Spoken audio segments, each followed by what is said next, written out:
If anyone here is against this union, speak now or forever hold your peace. Josie's hands were shaking before anything went wrong. She noticed it herself, standing at the back of the church, the bouquet trembling just slightly against her white dress. She told herself it was nerves. Every bride's hands shake a little. That's what her mother had said on the phone that morning. Normal. But Josie had learned a long time ago that her body knew things before her mind caught up. And some small part of her, the part that never fully believed good things were meant to stay, had been waiting all morning for something to go wrong. She looked down the aisle at Min-jae. He looked the way he always looked, steady, certain, the kind of man who solved billion-dollar problems before breakfast and still remembered how she liked her coffee. He smiled at her like she was the only person in the building. She almost believed it. Then his phone buzzed in his jacket pocket. Just once. He wasn't supposed to have it on him at all, and for half a second his eyes dropped to his chest, just enough to notice, not enough for anyone else to see. Josie saw it. She kept walking anyway. The music swelled. Her father squeezed her arm and let go at the altar, the way fathers do, handing her over like something precious he'd carried as far as he could. Min-jae reached for her hand, and his fingers were warm, but there was something underneath the warmth, a tightness, like a man holding something back with both arms. "You look beautiful," he said quietly, only for her. "You look distracted," she said, trying to make it sound like a joke. He almost laughed, almost. "I'm not going anywhere, Josie." She wanted to ask him what he meant by that, why he'd say it like a promise instead of a compliment. But the officiant was already speaking, and 200 guests were already watching, and the moment had already started moving without her. Min-jae's mind was somewhere else entirely. An hour ago, Eamon had called him with 4 words that still sat in his chest like a stone. "She's here, in town." He didn't know why Naira Delmont would come now, today, after all this time. He only knew that if he stopped the wedding to find out, he would be choosing his past over the woman standing in front of him. So he made the decision the way he made every hard decision, quietly, alone. He would find out after. He would protect Josie first and explain later. It was the kind of decision that had never once failed him in business. It was about to fail him completely. The officiant asked if anyone objected to the marriage. It was the kind of line everyone expects to pass in silence, a formality. Nobody actually stops a wedding. The doors at the back of the church opened.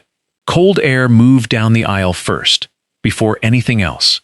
Then came the sound, low murmurs turning into gasps, chairs creaking as 200 people turned at once.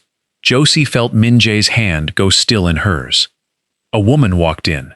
Josie didn't know her. Nobody seemed to know her. She walked like someone who hadn't slept in days, holding the hand of a small boy in a wrinkled blue shirt, maybe 5 years old, his hair uncombed like he'd been dressed in a hurry. The boy looked past all the guests, past the flowers, past Josie standing in white. He looked straight at Min-jae. "Daddy," he said, not loud, just certain. The word landed on the room like something breaking. Someone in the 3rd row lifted a phone, then another. Josie heard the small electronic clicks before she understood what they meant. She turned to Min-jae. His face had gone the color of paper. He knew the woman. She could see it in the way his jaw locked, the way his eyes moved from the boy to Naira and back again, searching for an explanation that clearly wasn't coming fast enough. He didn't know what she meant, but he knew her. And in that half second, that was all Josie needed to see. "You replaced me with her?" she whispered. It wasn't loud. It didn't need to be.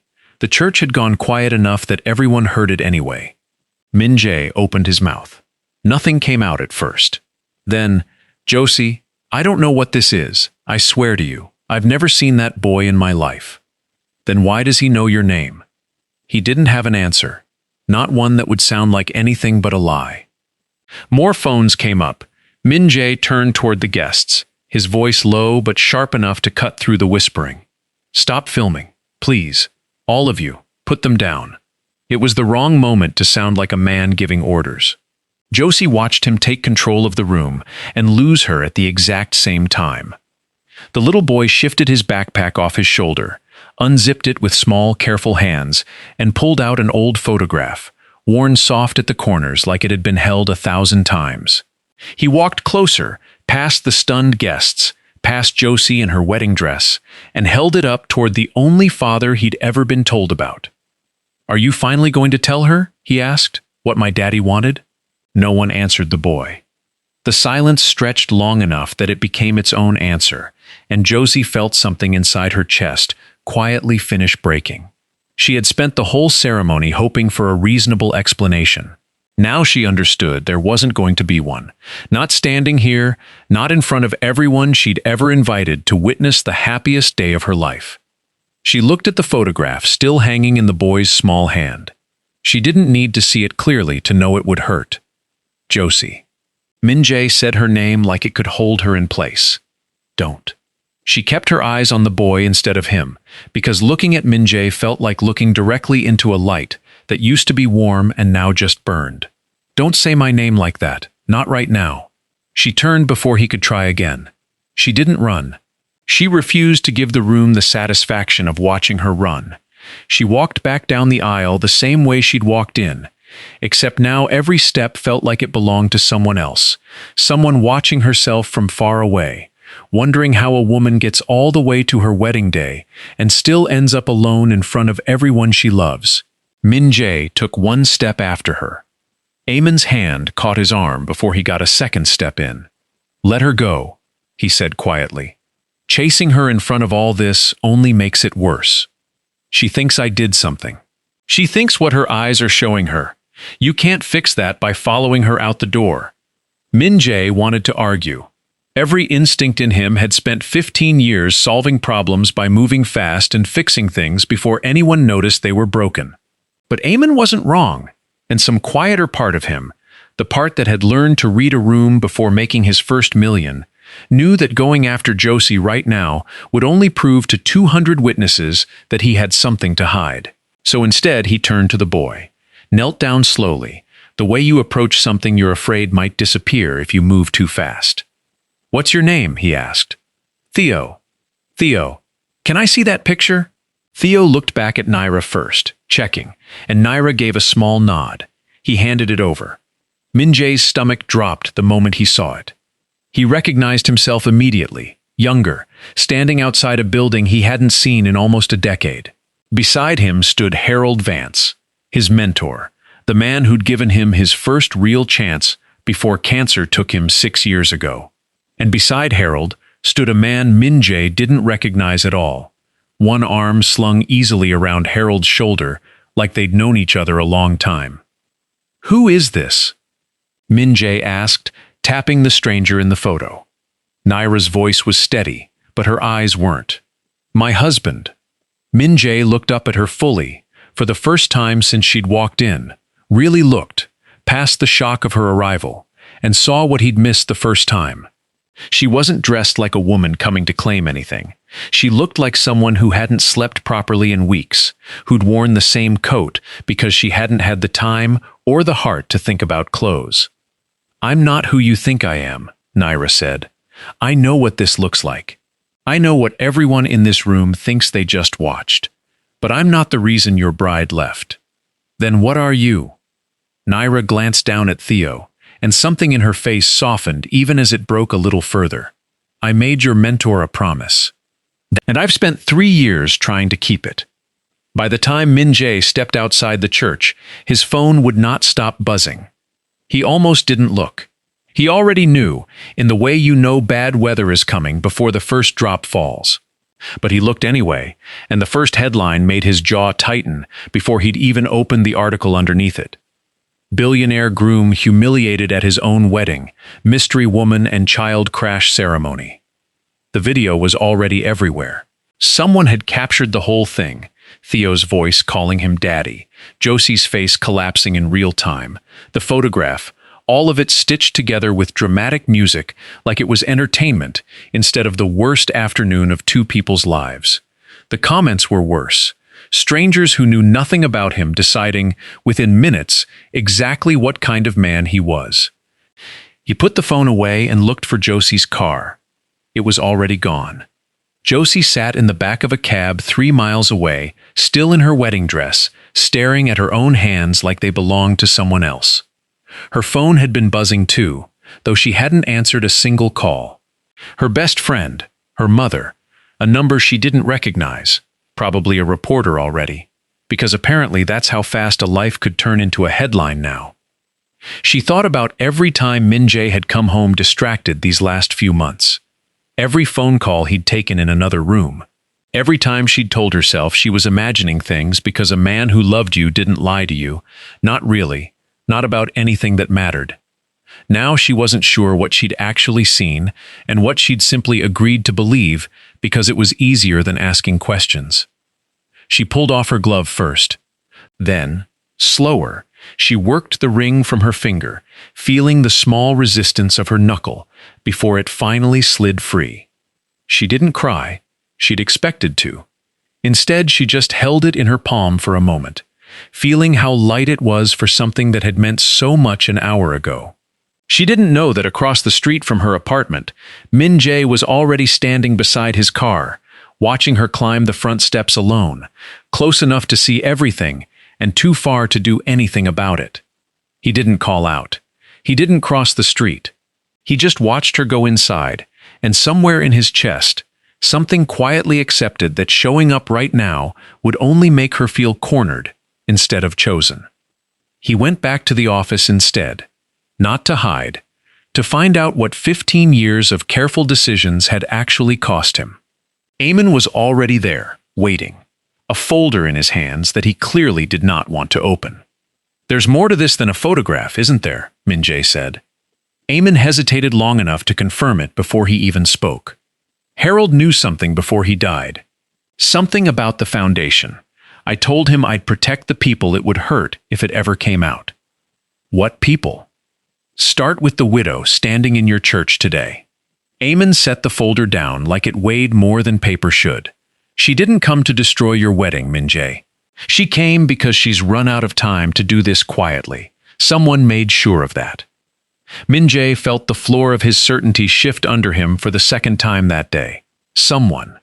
Someone close enough to know your schedule. Close enough to know exactly when it would hurt the most. Eamon met his eyes, and for the first time in years, Min-jae saw something like fear behind his lawyer's steady composure.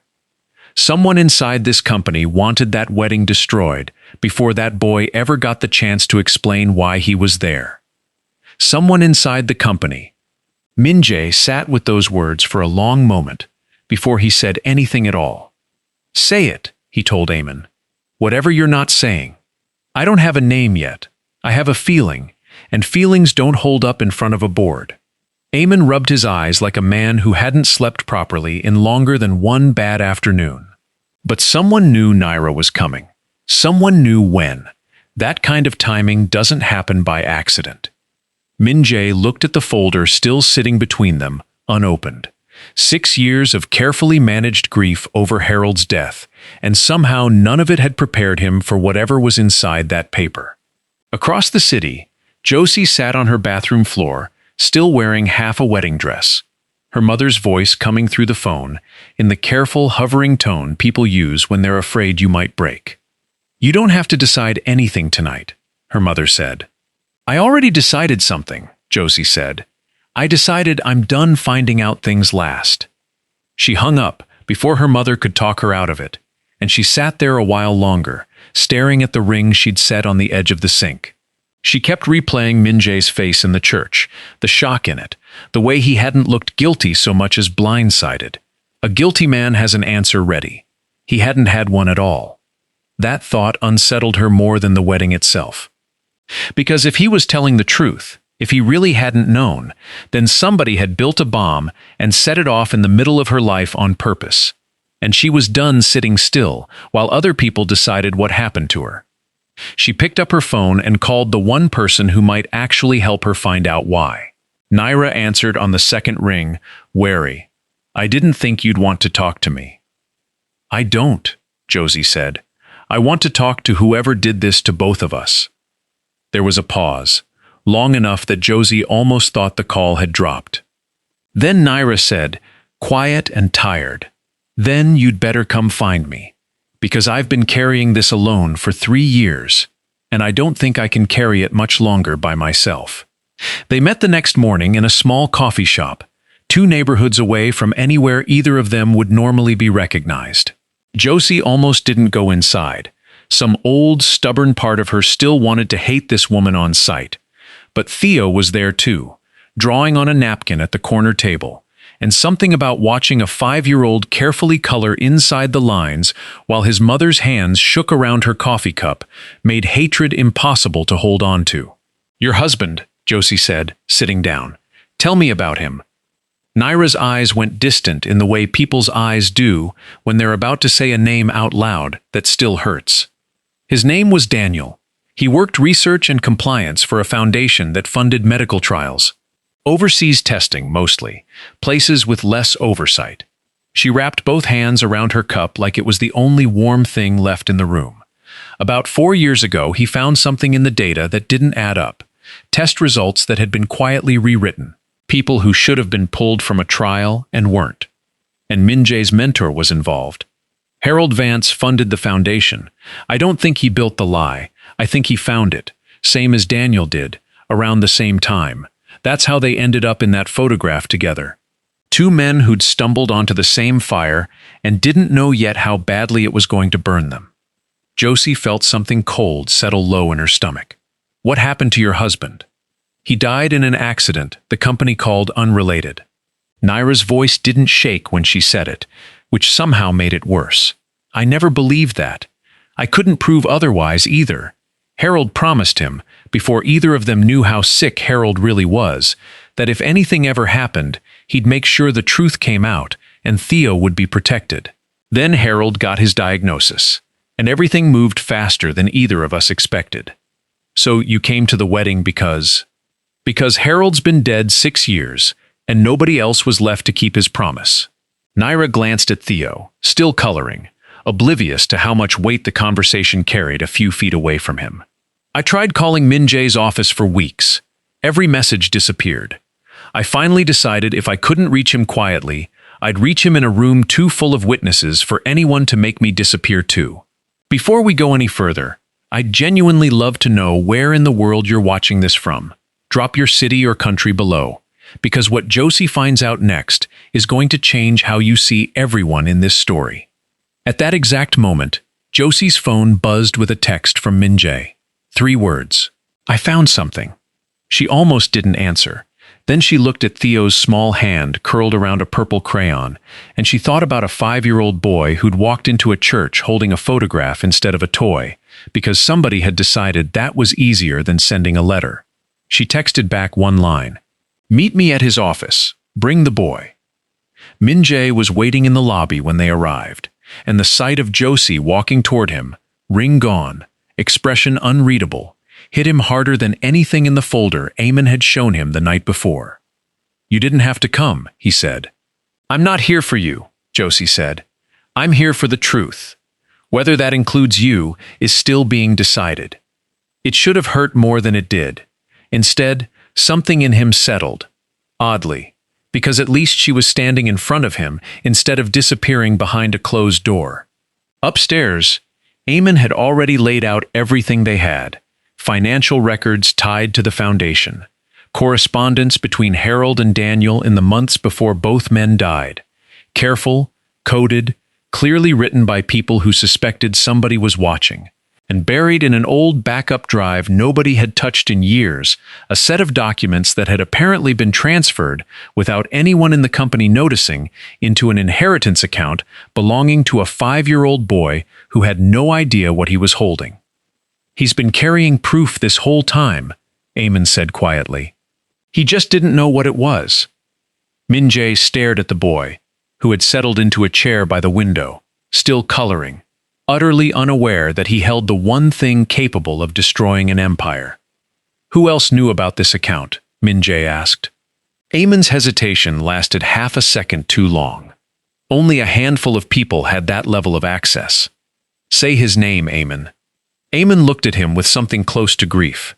"Dae-hyun set up that account structure himself, 6 years ago." right after Harold died. The room went very still. Josie watched Min-jae's face change, watched 15 years of unquestioned loyalty crack down the middle in real time. "He's been standing next to me since I was 26 years old," Min-jae said quietly. "He didn't just know. He built the box the truth was hiding in." Nobody spoke for a moment. Then Josie, still holding herself apart, still not fully back, reached over anyway and gently took Theo's small hand from the table. "Come here, sweetheart," she said, and led him across the room and placed his hand directly into Min-jae's, without letting go of either of them completely, her eyes locked on Min-jae the whole time, like she was daring him to be the man she still, somewhere underneath all of this, wanted him to be. That was when Eamon's phone lit up on the desk between them, a message from building security flagging unusual access to the archive footage from 6 weeks earlier. Eamon opened it without thinking, and the color drained from his face as the video began to play. It showed a private meeting in this same building, 5 weeks before the wedding. Dae-hyun, sitting across from a woman none of them recognized, sliding an envelope across a table.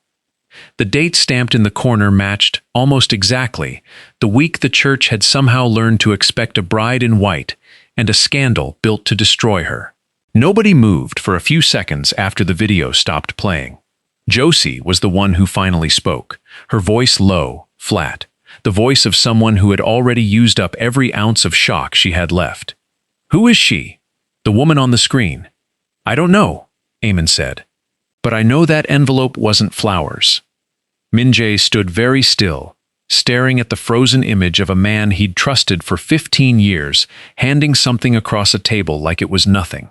He thought about every late night Dae-hyun had stayed behind to help him close a deal. Every birthday he'd remembered. Every crisis he'd walked into a room and calmly fixed. All of it sitting now on top of this one, quiet, undeniable frame. "Call the board," Min-jae said. "Tonight, all of them." "Min-jae," Eamon's voice carried a warning.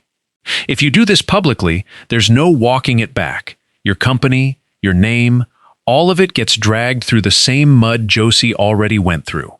"Good," Min-jae said.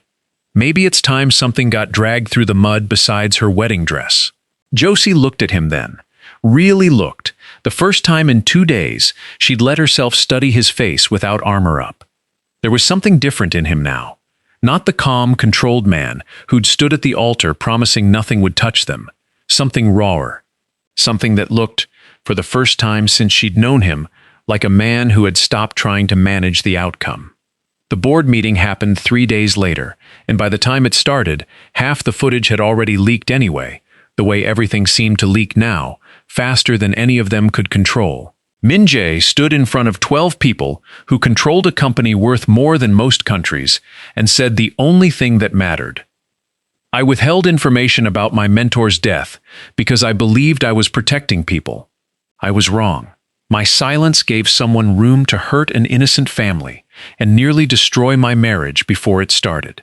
That's on me, not on Harold, not on Naira, not on anyone else in that church 5 days ago." A murmur moved through the room. Somebody asked about liability. Somebody else asked about the stock price. Min-jae answered none of it the way they wanted. "I'm not here to protect the company today," he said. "I'm here to tell the truth before someone else decides how much of it you get to hear." Across town, Sable sat in Josie's kitchen with her hands wrapped around a cup of tea she hadn't touched, looking like she hadn't slept since the wedding either. "I need to tell you something," Sable said, "and I need you to let me finish before you decide how angry to be." Josie folded her arms and waited. 3 months ago, a woman came to me, said she worked for a wedding magazine, wanted an exclusive on the ceremony details. Timeline, guest list, when the doors would open, when the vows would start. Sable's voice cracked slightly. "I gave her everything. I thought I was helping my business. I didn't know I was helping someone time a bomb." "Sable, I would never have hurt you on purpose. You know that. I planned the happiest day of your life, and I handed the blueprint to the person who ruined it." Sable finally looked up, eyes wet. "I'm so sorry, Josie. I didn't know." Josie sat with that for a long moment. 2 days ago, she might have exploded. Instead, she felt something quieter settle over her, something almost like recognition. Everyone in this story had been carrying a piece of the truth without knowing what it would cost. "You didn't know," Josie said finally. "That's different from not caring. I believe you." It wasn't forgiveness yet, but it was a door left open instead of slammed shut, and Sable seemed to understand the difference. Meanwhile, in an office 3 floors below the boardroom, Dae-hyun moved fast. He knew the moment the board meeting started that his time had run out. He'd spent 6 years making sure the original documents stayed buried in an account nobody would think to check, tucked inside a 5-year-old's inheritance structure where no auditor would ever look twice. He hadn't expected the boy to remember anything about it. He hadn't expected the boy to remember anything at all. He was wrong. Theo sat in the waiting room outside the boardroom, swinging his legs off the edge of a chair too big for him, drawing another picture while Naira paced nearby, when a security officer he didn't recognize crouched down and asked him, too casually, if he knew where his father kept his important papers. Theo studied the man for a moment, the way children do when something feels off even if they can't name why. "My daddy said never tell strangers where the treasure is," Theo said. "Only tell Mommy or Uncle Harold." "Uncle Harold isn't here anymore, buddy." Theo's small face went thoughtful. "Then I guess I don't tell anybody." The man's jaw tightened, and Naira, catching the exchange from across the room, was already moving toward her son before the man could try again. That was the moment everything sped up. Before we go further, I'm curious how many of you have already guessed who Dae-hyun's accomplice really is. Drop your city and your guess in the comments, because the truth is about to catch up to all of them at once. Security pulled footage fast enough to catch Dae-hyun's assistant trying to wipe the archive drive from a terminal on the 4th floor.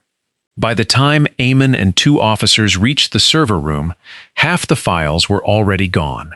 Overwritten, the kind of clean disappearance that would have worked perfectly if nobody had thought to check the backup drive tucked inside Theo's account months earlier. Which meant the only complete copy left in the world was the one a 5-year-old boy had been carrying around without knowing it. Naira crouched in front of Theo in the hallway, voice gentle despite the chaos moving around them. "Baby, I need you to think hard. Your daddy's game. The one about the treasure. Do you remember where he told you it was hidden?" Theo nodded slowly. "In the box with the yellow sticker, behind the picture of the boat. Daddy said it's the boring boat so nobody would ever look." Nobody in the hallway breathed for a second. It took 11 minutes to find the storage unit, and less than 3 more for Eamon's hands to find, behind a painting of a fishing boat nobody could have cared less about, a small metal box with a yellowing sticker exactly where a 5-year-old had said it would be. Inside were originals. Signed, dated. The kind of proof that didn't disappear no matter how many drives got wiped. By evening, it was over. Dae-hyun was arrested quietly, without cameras, though cameras found him anyway within the hour. The story that broke afterward wasn't about a groom who'd humiliated his bride. It was about a company that had buried the truth about sick, vulnerable people, about a mentor who died trying to make it right, about a widow who'd carried the weight alone for 3 years, and about a little boy who had unknowingly protected the truth better than any adult around him. Public opinion turned so fast it gave Josie whiplash. The same accounts that had mocked her 2 days earlier were now calling her brave for standing beside Naira in public. Reporters who'd painted Min-jae as a man who'd abandoned his bride were now asking if the wedding could be saved. Min-jae found Josie outside the courthouse that evening, the last of the cameras finally gone, the street quiet enough to hear each other breathe. "I owe you an apology. I should have given you the moment those doors opened," he said. He didn't reach for her. He just stood there, hands empty at his sides, and slowly lowered his head. Not dramatically, just honestly, the way a man does when he's finally done performing control. "I chose to protect you with silence instead of trusting you with the truth. I was wrong every single time I made that choice, not just at the altar." Josie watched him, this man who'd spent his whole life solving problems by carrying them alone, finally standing in front of her with nothing left to manage. "I believe you didn't know," she said quietly. I believe you were trying to protect me. I even believe you love me. But loving someone and trusting them with the truth aren't the same thing, Min-jae. And I don't know yet if you've learned the difference, or if you'll just get better at hiding things I won't catch next time. He didn't argue. He didn't try to convince her. He just stood there and let the silence hold what it needed to hold. Josie looked down at her bare hand, still unused to the absence of the ring, and when she spoke again, her voice was barely above a whisper. I still don't know if I can marry you. Min-jae heard her, and something in him wanted, badly, to argue his way back into her life, the way he argued his way through every boardroom that ever doubted him. He didn't. Okay, he said instead. Josie looked up, surprised by how simple the word was. Okay? You don't owe me a decision tonight. You don't owe me one tomorrow either. He put his hands in his pockets, the same hands that had once held hers so tightly at the altar, and let them stay there, empty. I spent our whole relationship deciding what you could handle. I'm done doing that. If you need space to figure out whether I'm someone worth trusting again, then you take all the space you need. I'm not going to chase you into an answer just because waiting scares me. It was, Josie realized, the first time he had ever offered her something without also trying to control the outcome. She didn't say anything else that night. She just nodded, once, and walked to her car alone, and he let her. 3 weeks passed before she called him. Not to reconcile, just to talk. They met at a small diner neither of them would have chosen for a first date. Plastic booths and bad coffee. Nothing like the life either of them usually lived. And somehow, that was exactly why it worked.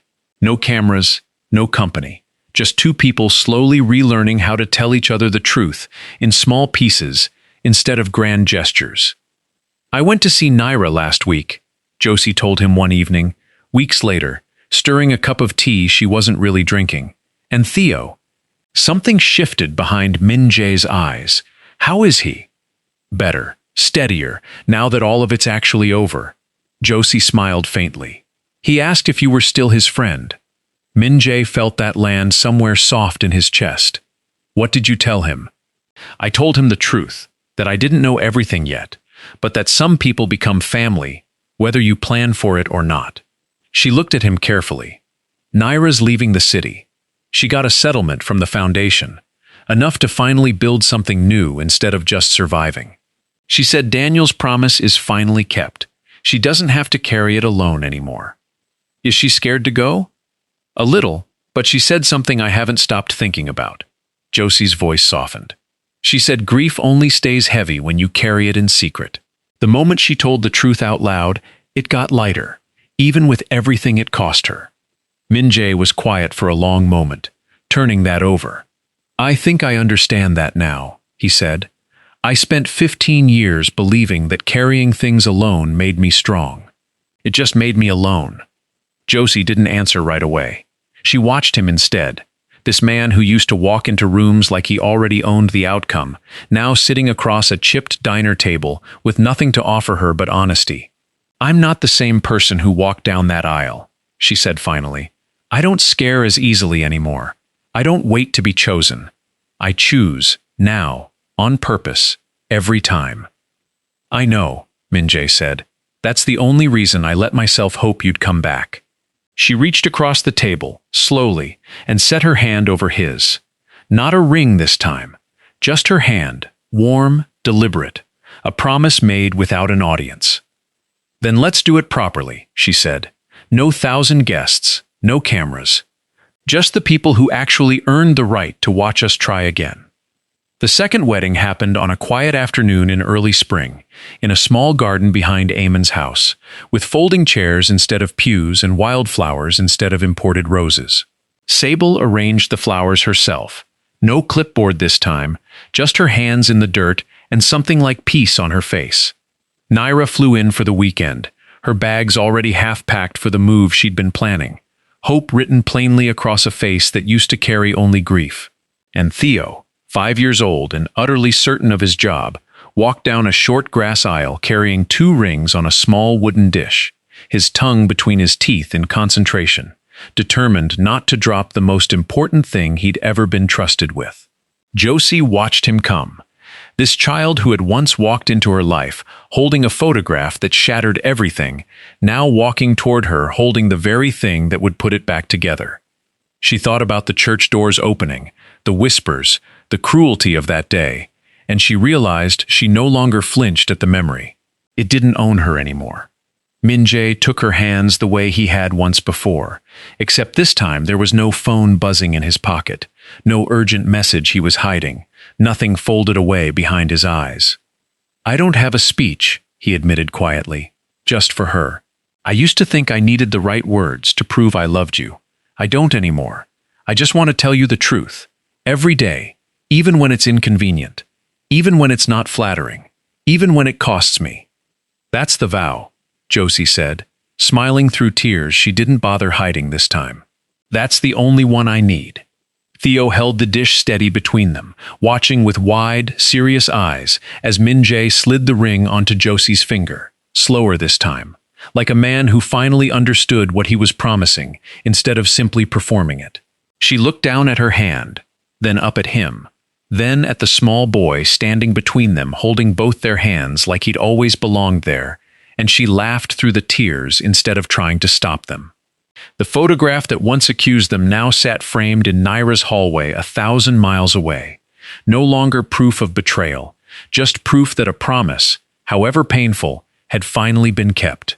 Later that evening, long after the guests had gone and the garden lights had dimmed, Eamon sat alone on his porch with a glass of wine he wasn't really drinking, thinking about how close it had all come to falling apart, and how strange it was that the truth, once spoken, had built something sturdier than the silence ever could. An envelope arrived by courier just after dark. No return address, no explanation. Inside was a single photograph, faded with 20 years of handling, showing 3 young men he didn't recognize standing in front of a building that no longer existed. On the back, in handwriting he didn't know, someone had written 7 words. "You exposed the wrong mastermind." Eamon set his wine down slowly, the porch suddenly very quiet, and looked out at the garden where Josie and Min-jae stood wrapped around each other beneath the string lights, laughing softly at something only the two of them understood. Finally, completely, unafraid of what tomorrow might ask them to carry. Whatever this new photograph meant, it could wait until morning. Tonight belonged to them.